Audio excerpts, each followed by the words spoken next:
Our next segment today is on youth mental health and the youth mental health crisis in America. As many of you know, mental illness disproportionately affects young people. The statistics are quite heartbreaking. About 50% of lifetime mental illnesses begin by age 14, 50%, and 75% show up by age 24. 1 out of every 6 kids between the ages of 6 to 17 experience a mental health issue each year. According to the 2021 report from Mental Health America, 9.7% of youth in the US have severe major depression. This rate was highest among youth who identify as more than one race, at 12.4%. And according to the CDC, suicide was the second leading cause of death among individuals between the ages of 10 and 34. These statistics, however, do not do full justice in depicting the suffering that these mental illnesses wreak on young people, their families, caregivers, and of course, society at large. Suffering that is compounded, unfortunately, by the stigma that society attaches to these disorders. And that is where the power of storytelling comes into the picture. Today, it is my absolute honor to welcome filmmakers Erik Ewers and Loren Ewers, co-founders of the Ewers Brothers Productions. Erik and Chris are co-directing the upcoming miniseries Hiding in Plain Sight, executive produced by the famed documentarian Ken Burns. The upcoming film series Hiding in Plain Sight will chronicle the mental health issues faced by young people in the US. Erik has been an Emmy and ACE Award-winning film editor for Ken Burns for more than 30 years, collaborating on more than 25 of Ken's films. Erik has also served as a co-director with Ken and his brother Chris for 15 years. Co-director and cinematographer Chris's career behind the camera has spanned over 20 years. He's a commercial director and director of photography, and his cinematography has been featured in each of Ken's films since the Vietnam War. Thank you so much, Erik and Chris, for participating in the DECODE Summit. Thank you. Thank you. At Erik's and Chris's request, we will begin this segment by showing a brief excerpt from their documentary in progress, Hiding in Plain Sight. The only thing I know how to do is to share my own story and my own experience. I can't tell anyone what they can't see for themselves, but I can tell them what it was like for me, what happened to me, and what it's like now that I have recognized my own illness. It was something in the back of my head, really. It was something that I didn't really worry about. My dad was an alcoholic, and just like the anxiety of him coming home at night. It's a strange thing to look back on and think to myself, I really didn't care about anything at that point. I remember a lot of nights where I would sit in my bed and cry, like for hours after hours. I felt a lot of pain inside, and I couldn't explain that. I couldn't relay that to other people outside. The feeling is like walking through, it's like being pulled down, being pulled into like quicksand. It affects my daily life all day, every day. To go to school, you know, you put on a face, a facade, you're happy, you're bubbly, and then you eat lunch alone in the bathroom. I started to self-harm. I learned it in a book that I read. I'm tired of the voices. I'm tired of everybody labeling me and saying that I'm crazy. What happens to people with a serious mental illness is that, just like a serious cancer, it begins to metastasize. It turns into disability. I remember waking up and being in the psych ward and being like, what am I doing here? I had a very high opinion of myself. It gets complicated by substance abuse. Drugs and alcohol worked very well for me because they took that anxiety that I had and that sense of isolation, and they eliminated those things. Drugs and drinking, and that was kind of my excuse, like that outside excuse to match up that feeling of powerlessness inside. When I finally did like start to think like, oh, I'm probably an addict, I was like, no, like you're just lying to yourself, you know? When the suicide rate goes up, nobody even knows about it. I still had a whole future that I had planned, you know. It's like I was planning the suicide, but at the same time, you know, I was making plans to like go out to the movies with my friends next week. My life was gonna end one way, and that was being addicted to drugs, so why not start now? Like I wasn't meant to be on this earth.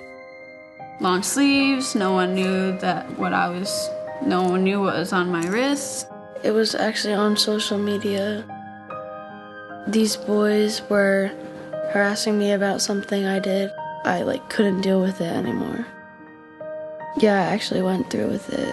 I actually tried to hurt myself. Those are the moments where I have the best opportunity to plant a seed in someone else's mind. The fact of the matter is, if you don't show some vulnerability, if you don't speak honestly, then there's no truth. And if there's no truth, there's no connection. It's taken me a very, very long time to even speak openly about it. I think there's a lot of pressure in being vulnerable, especially now with social media and everyone judging you. My roommates don't even know half of this stuff that I'm telling you guys now. And I'm nervous, I'm kind of shaking inside to even talk about it. But if I can even reach 2 people from everything I say or this story, then I did my part in this world. We don't understand how common it is. We don't understand how important it is to talk about it and be open about it. So this is the problem that we all deal with in secret. And the result is that we don't deal with it well.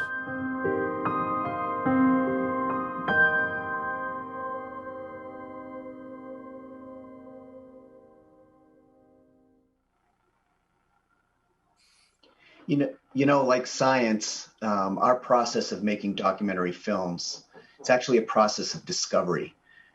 It's an evolving process. And I got to tell you, it's never been more applicable than this topic that we're dealing with right now. It is such a large topic. And, you know, when WIDA first came to us, they requested that we focus on youth mental health. So our first step was to begin a research and development phase where we talked to some very prominent mental health advocates like Patrick Kennedy and Tom Insel, and the Staglin family, Joshua Gordon, Steve Hyman, Mary Giliberti, Nora Volkoff, Ellen Sachs, a lot of people that I'm sure are familiar. And their great advice led us to more frontline people, as we like to call them, including a Boys and Girls Club director in Brattleboro, Vermont, a social worker from Rhode Island, countless parents, homeless advocates, a child psychologist, a court judge, even a prison guard.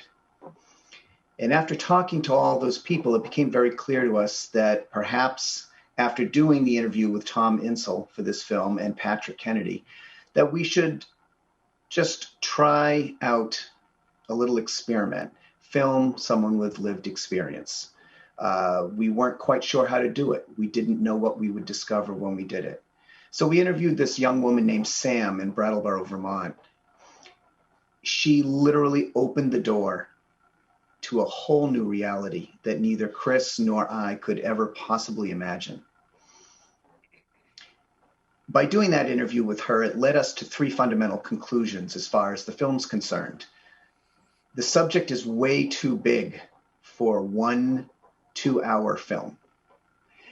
So therefore, we intend to commit to 3 films over 10 years, each of them being at least 2 episodes in length, if not more, and each of them addressing a different aspect of mental health, and each of them having a different focus group, the first of which being our youth. The second thing that we realized, actually Patrick Kennedy best summed it up. He said that if you're walking down a street and you see someone screaming angrily, babbling incoherently on the side of the road, what do? You cross the street.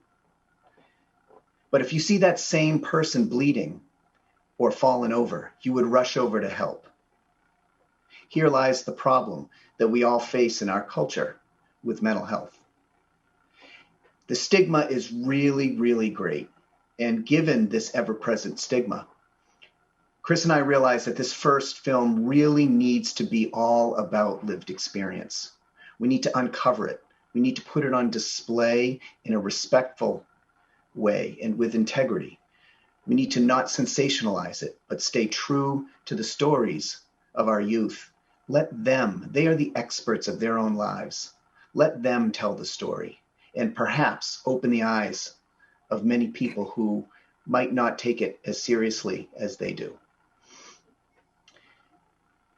We also hope that we can foster empathy and compassion through this first film. After all, bigger conversations about mental health can't happen unless we have this fundamental conversation first, hence our first film. And then in our second and third film, we can address other aspects of mental health, including science and research, the politics, and the American landscape as far as the successes and failures in the mental health care system. So we actually, after Tom and Patrick, we decided we're going to stop interviewing experts for a while because we need to be better informed. We need to understand where today's youth, from children, young children, all the way to young adults, we need to understand where they're coming from and how we can make a film that will address their needs. Chris? Thanks, Eric. Yeah, to expand on what Eric was saying, you know, our primary goal with this first film, as he said, was to normalize the experience of mental illness. You know, we need, with this film, and you know, in conjunction with so many other incredible, you know, organizations and individuals who are, you know, striving for towards the same goal, we need our film to create essentially a foundation of relatability, empathy, understanding. And I think most importantly, perhaps most importantly, acceptance. You know, we know that this conversation is slow to start because we're, you know, in many regards, we're still debating as to whether or not, in some circles, we're still debating as to whether or not mental illness is actually an illness, actually a disease. So we set out to create a film that would give voice to these people, to as wide and diverse a group of people with lived experience as we possibly could. We're looking for, or we were and still are looking for diversity in diagnosis, in lived experience, in you know, ethnicity, race, cultural identity, you know, gender identity, socioeconomic standing, even geographic location plays, as we all know, a major role in all of this. And so that's what we set out to do. I think that in the beginning, and this was about 1.5 years ago, we decided that we wanted, in order to do this, we wanted to seek out honest, raw conversations. We wanted to find the untrained voices, the you know, those of us, the everyday people who had never been in front of a camera before, and we wanted to experience their challenges. We wanted to hear about their experiences, their struggles firsthand.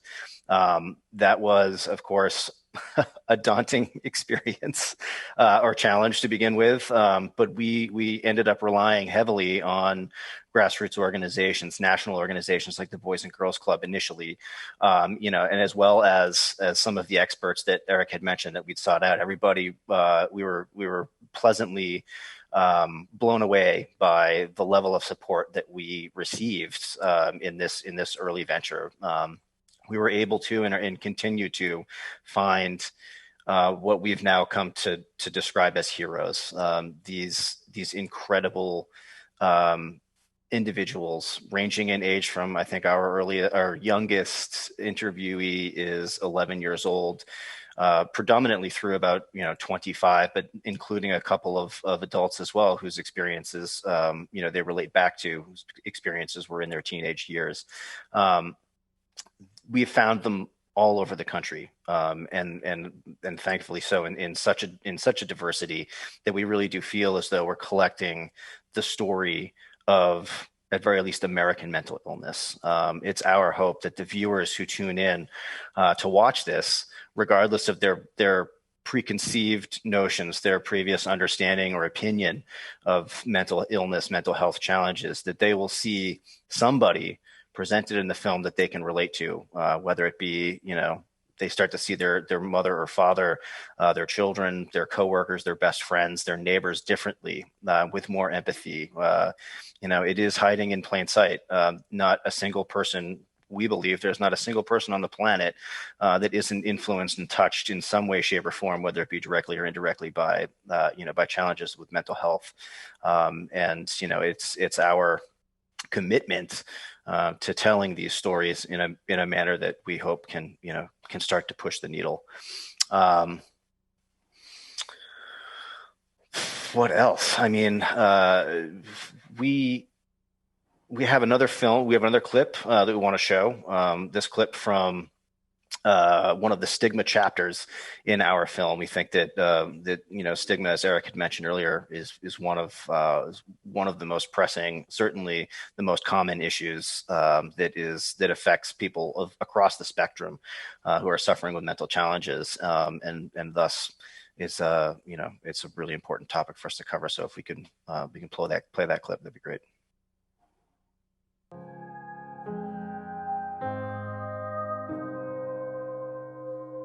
I was made out to be kind of like literally like called like the crackhead girl, the crazy girl. Are you retarded or something? And I'm like, some of the kids used to do that. I would be like, oh, that person's crazy, that person's losing their mind, they don't know what they're doing. I did have issues, but I'm not. I wasn't any different than any, I hate to say this, but normal person that thinks that negative way about mental illness. It feels so bad to be talked down to like that. It feels like you're lesser than everybody else. We have all kinds of phrases. They must have been out of their mind, or they're crazy. They're losing it. Like, who wants to acknowledge that they are not in possession of their own agency? When in reality, there's always an underlying picture. Like, how does anyone know what anyone's home life is, or what they're thinking, what their mind goes through behind closed doors? When you tell it to somebody for the first time, they're like, oh shit. And you're like, what? Like, it's just, life. To them, it's not life. It's like they're hearing your story for the first time, and it's like kind of takes you back. It is naturally human nature to be afraid of what we don't understand. People think that I'm angry all the time, I'm unapproachable, I'm intimidating, but really that's just what they've caught me. They may have caught me on a bad day, and that's not who I am, but now I'm labeled as that. And I feel like it's like the self-fulfilling prophecy as well. If someone's constantly telling you, you're this, you're that, then you kind of start to believe it. There's a tremendous shame that comes with having a mental illness. And that's a huge barrier. That's a huge part of the problem. You don't see that kind of shame with most other medical illnesses.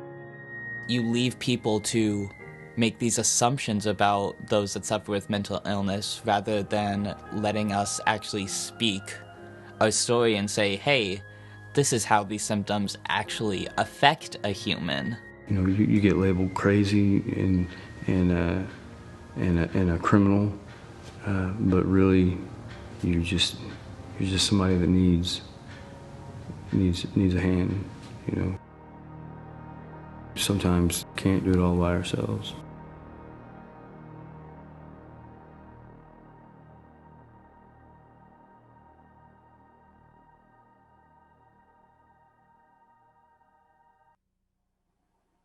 So to date, we have done 41 interviews I believe 8 or so have been with experts, and another 8 or so, give or take, have been advocates, parents, siblings. But the rest have been, directly with people with lived experience. And joining us now is one of our amazing interviewees, one of our heroes. This is Morgan. She appeared. You saw her in both of the previous clips. So we'd like to welcome Morgan to the discussion. Hello, Morgan. Hi, guys.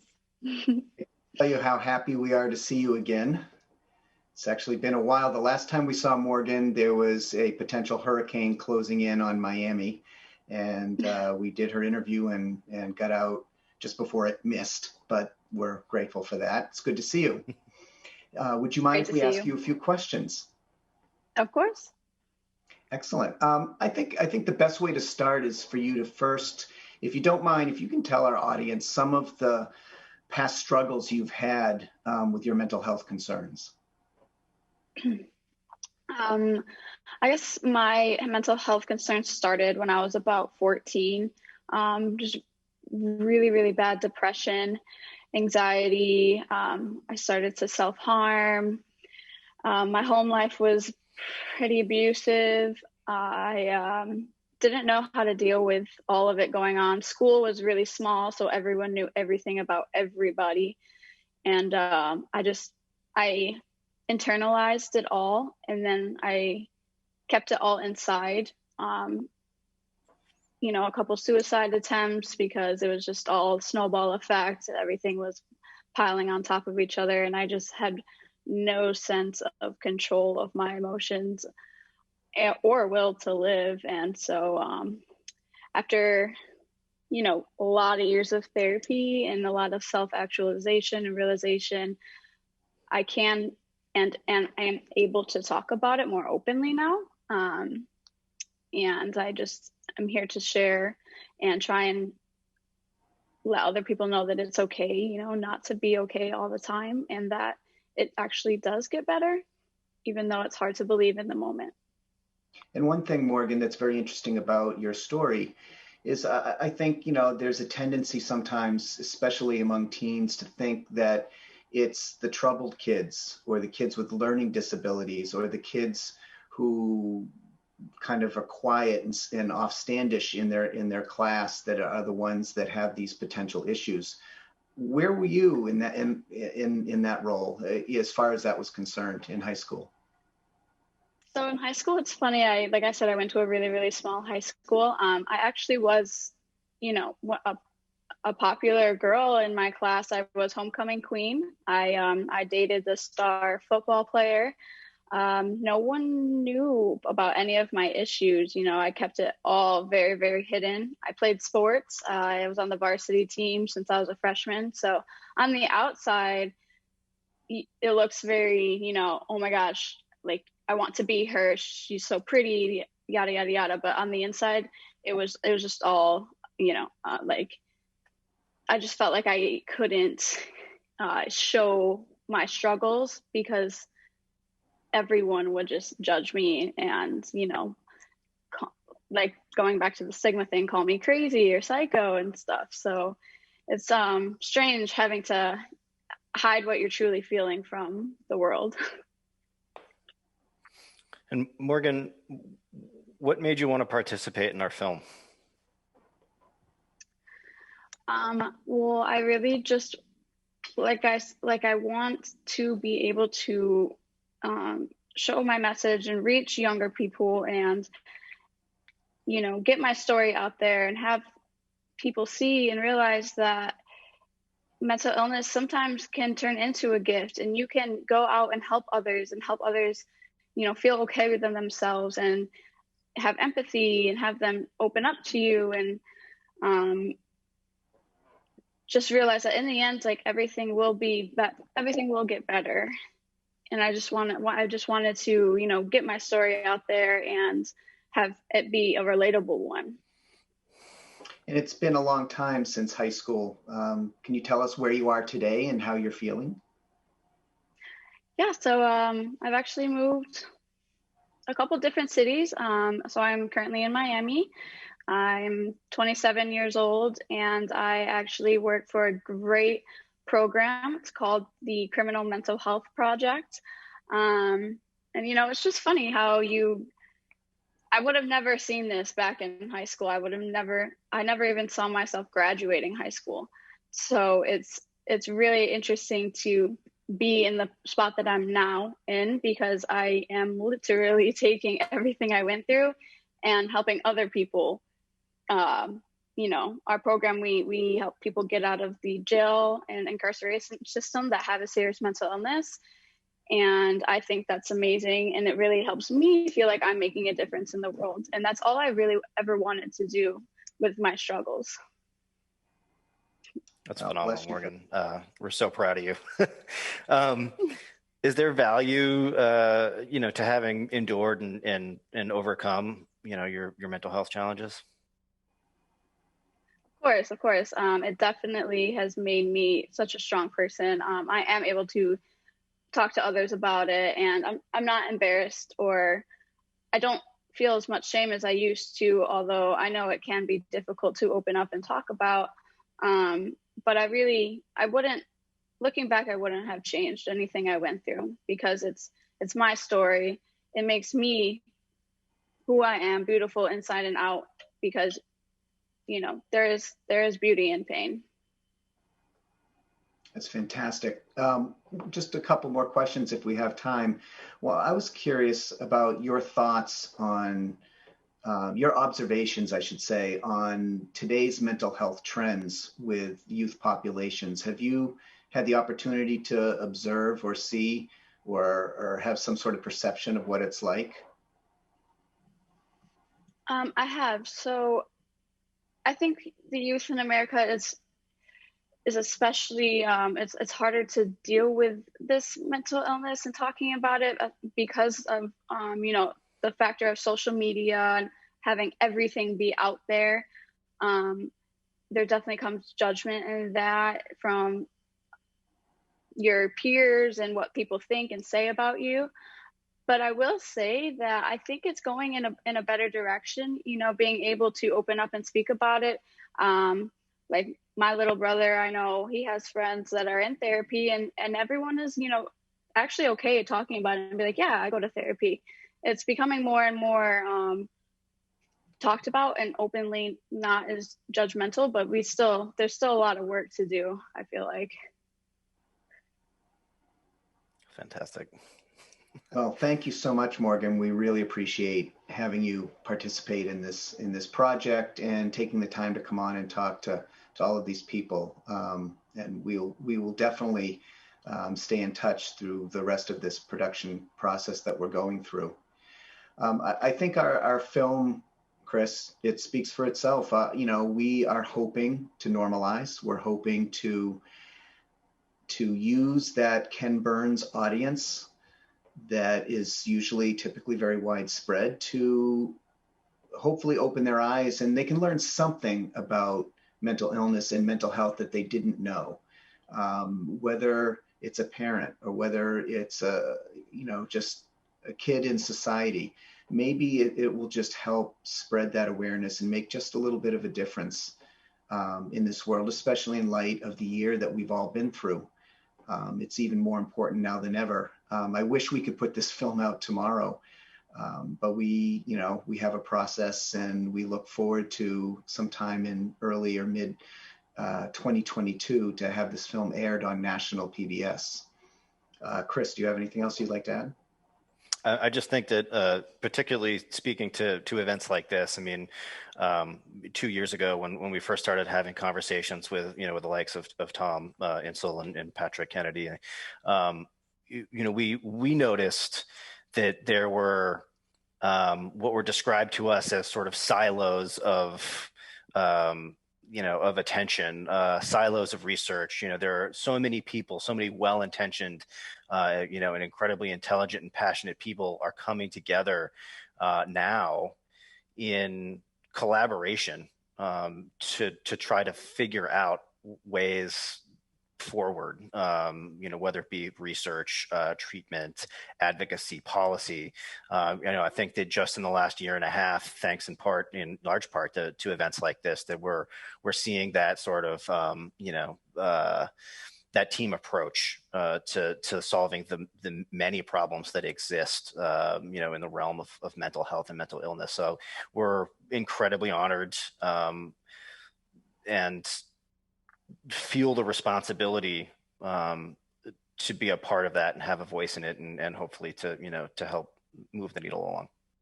And to all those people watching, I wouldn't be the least bit surprised if our paths will cross somewhere in this very long 10-year venture, of which we're only about a year and a half in. And one last shout out to Tom Insel. He was our first interviewee expert outside of Patrick, and he provided us with just so much, more than you could possibly imagine, as far as understanding how to approach this film and what will serve the national public best. And he's an outstanding man, a great interview, and thank you very much.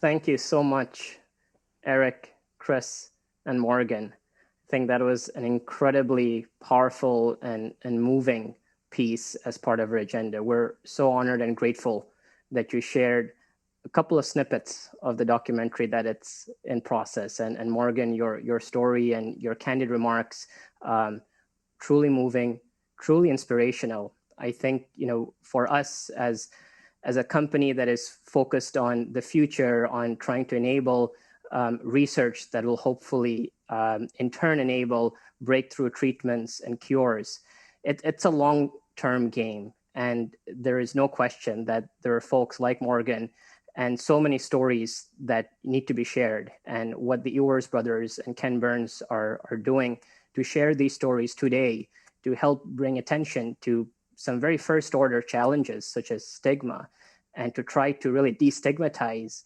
mental illness, brain diseases, brain disorders, to truly bring attention to a space that, you know, certainly needs the attention, and to help those today that are living these experiences with the resources and tools that are available today is an incredible service to the community and to the world. And for us, for folks like myself, and for the ecosystem, the researchers that we're presenting today, that are presenting today, you are the reason why we're doing what we're doing. And, you know, for us, it's incredibly important that we never lose sight of the human story and the folks whose lives we really hope to impact in the future. So thank you so much. Well, thank you. We really appreciate the opportunity. Thank you. Thank you.